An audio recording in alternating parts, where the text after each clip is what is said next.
What's going on, guys? Well, I got Mama come on with me. I'm finna take my mom out to lunch. She came to visit me here in Gainesville. She's been down there all weekend at my brother's house because my niece Corinne with SKW Lifts had her big competition this weekend and she killed it, guys. She came in 4th place, I believe, out of 28 people. And that's her first ever bodybuilding competition, so she did amazing. To have never done it before and not really know what's going on. But man, that girl right there has got some dedication and drive, probably more than anybody I've ever met before in my life. So she's gonna do big things in this world. But she just got up here. My brother brought me, sent with my mom all of my food processing stuff, and the first deer that I've ever harvested on my own, it was an 8-point that I got a while back that I got mounted. I actually got it up there in Georgia. So she brought that back and all of my food processing stuff, so I didn't have to drive all the way down to Tampa. I didn't get to see my brother, but I get to see my mom's. So we're gonna go to lunch. Where do you want to go to lunch? Surprise me, darling. Surprise. So, well, I guess it's on me, right? Well, it just goes to show. It doesn't matter if it's your mama, your girlfriend, your best friend, your ain't your mama friend. A woman can never decide where they want to eat. Come on. It's always up to us. Mama loves food. You just surprised me, son. You know, some of my cooking that y'all see me do comes from this one right here. Right. She's always telling me, how come you didn't mention me on the channel?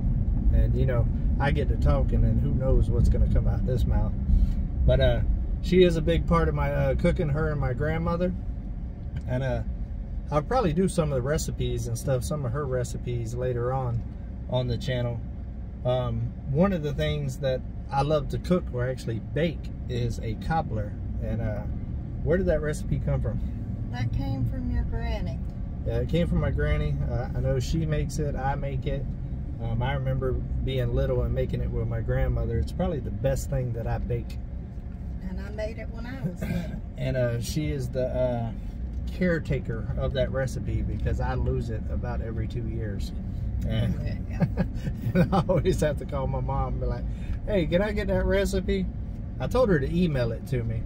That way it's always in my email and I never lose it again because I will lose it in a heartbeat. He'll lose it on an email too. I've emailed it to him also. Alright, well apparently I'll lose it on an email too.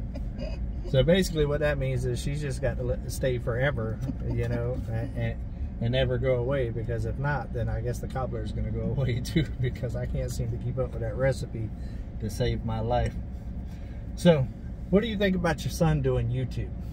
Let's do a little questioning here. Oh, son, I'm proud of you. I really didn't imagine it to go as far as it has, but you've surprised me. You're doing really good. I'm proud of you. Yeah. And it's something you like doing, so... Yeah, I definitely have a passion for it. Yeah, I love it. You do. You do real good at it. It's a lot of work. I know at the beginning there was a lot of people that was like, you know, oh, there he is with that camera again. You know what I mean? There he is. You know, a lot of people don't understand this life until they see that you actually start succeeding in it. You know, yeah. A lot of people thinks it's a hobby and this and that. For a lot of people, it is, and that's cool. It's okay to do it for just a hobby and just to have fun and just to kind of document your stuff for your kids and grandkids. And that's how I got into it. I got into it originally just because I was starting a new phase of my life, a new adventure and all of that. And I wanted to start documenting my journey so when my great-grandkids ask about who their papa was, they actually could see who I was instead of just having a story, you know. Well, you started taking over the picture taking because you got aggravated with me taking so long of taking pictures. Yeah. That, and also I've always had a passion for photography. Yes. I've always enjoyed photography. Just like she says, she takes a ton of pictures, but she's a little slow with it, and she wants to take 1,600 pictures at different angles. So I kind of started taking over that, and that's probably where the passion for video and photography and stuff like that came from.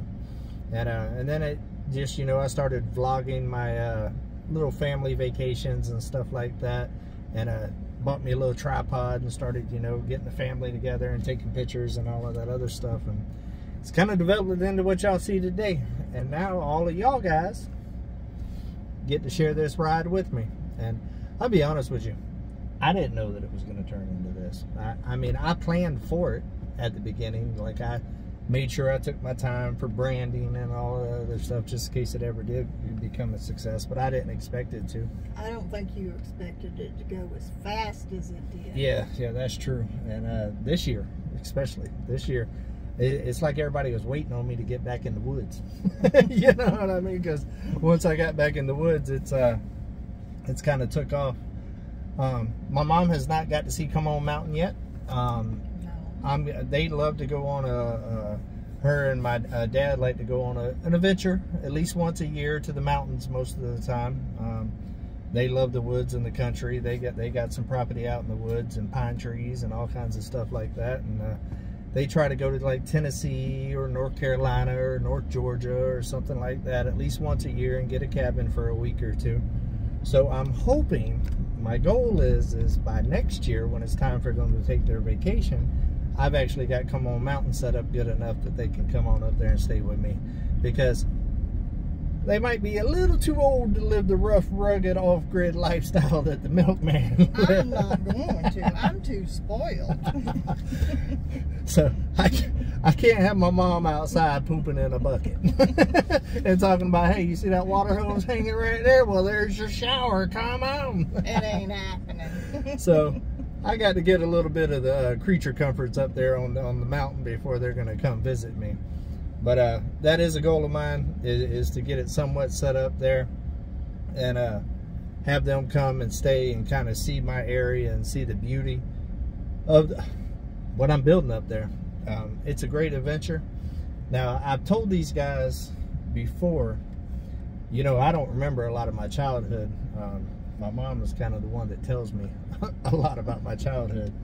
But she said that I've been talking about getting a cabin for how long in the mountains? For years. That's always been your dream, is to get a cabin. That was, well, mine and your dream. Yeah. You used to tell me, because I always wanted to go to Tennessee and get a cabin up in the mountains. And you said, Mom, one day I'm going to build you a cabin.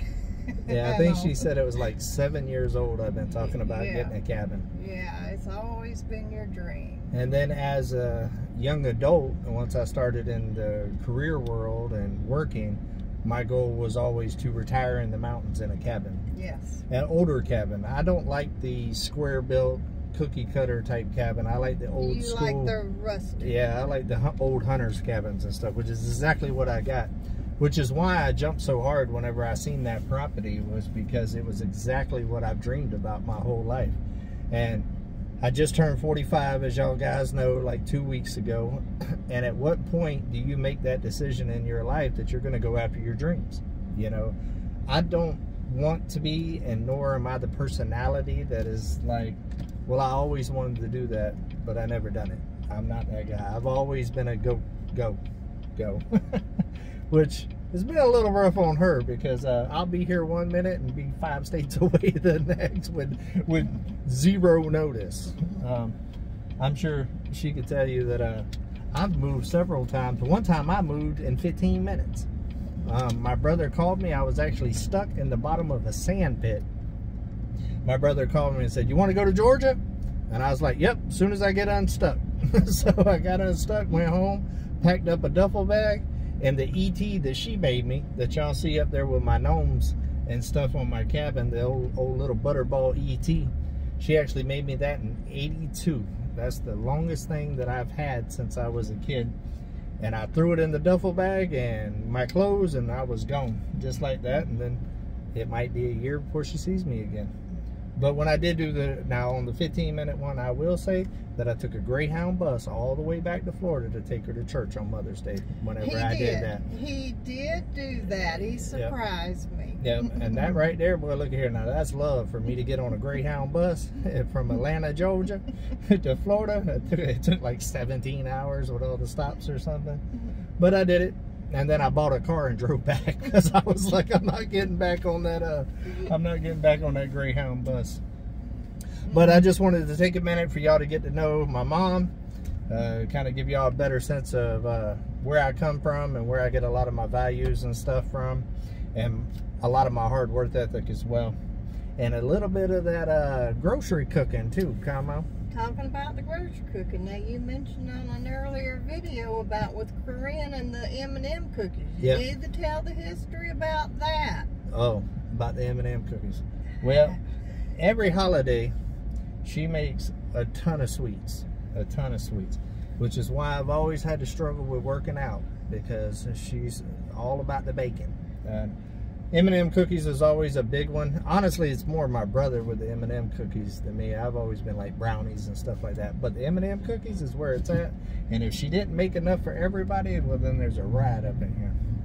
Ever since y'all were little. Yeah, little things. Little things. Now it's developed into the grandchildren. Yep. That's the same why thing. Corinne wanted the M&M cookies.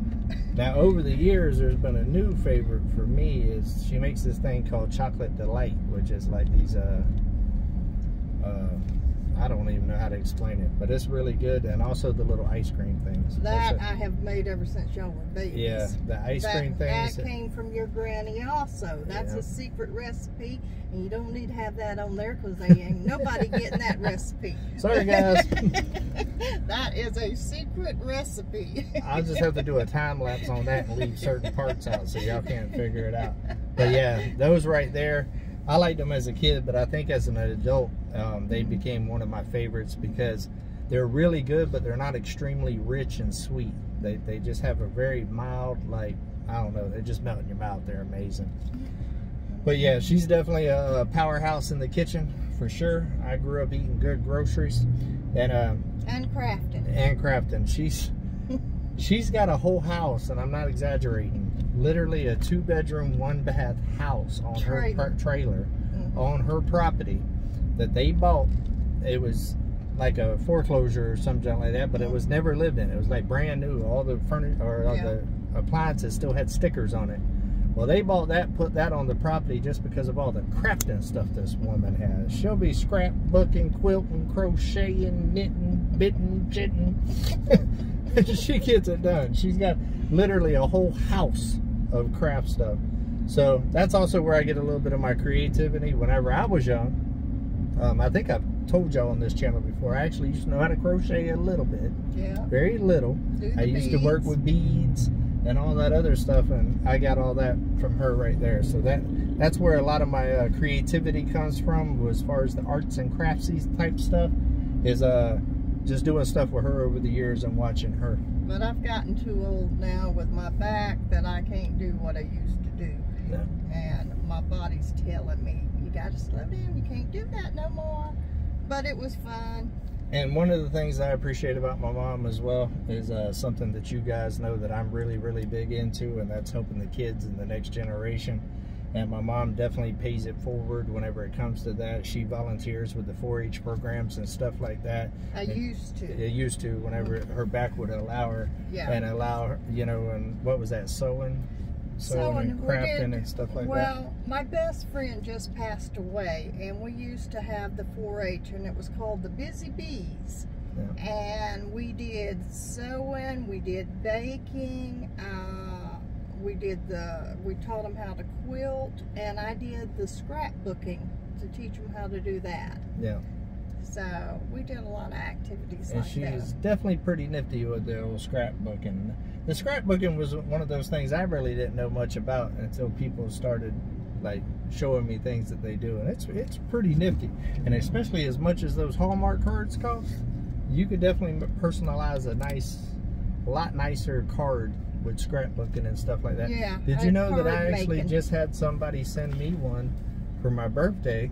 I heard about one of my fans, and it's like 6 pages, and it had my mountain and the dogs and all that stuff and junk, and I thought that was really, really, really special. Anytime somebody goes out of their way to take time to low fuel, guys, getting low, to take their time and effort to really, you know, do something like that, it's just so special to me. So special to me. But yes, I have I used to have a business called Jane's Fun Creations. Matter of fact, I have what is it? The Facebook thing. Yeah. That you can go to and look at some of the card making and some of the sewing that I have done. It is on Facebook, and it's called Jane's Fun Creations, because Jane's I had fun creating. Yeah. My back won't allow me to do it anymore. But let me tell you, this woman right here, you want to know where I get my moving and shaking from? This joker right here will travel. And she slowed down a lot nowadays because her back doesn't allow it. But boy, back in the prime, boy, look at here. She would be jet setting. She'd be loading up her car, and she might be in Texas somewhere at a quilting convention or a award thing or a Mary Kay thing. You never knew where she would be. Yeah. She definitely stayed active and definitely stayed busy and has really enjoyed her retirement. And so I get a lot of what y'all see from this one right here. And but I think we're gonna go ahead and get off here. We're right here where all the restaurants are, and I'm just kind of driving in circles talking to you guys now. But I'm glad y'all got a chance to meet my mom and kind of learn a little bit about where I kind of get meat from. So until we see each other again, guys, hey, come on. Come on, keep it real. Keep it real.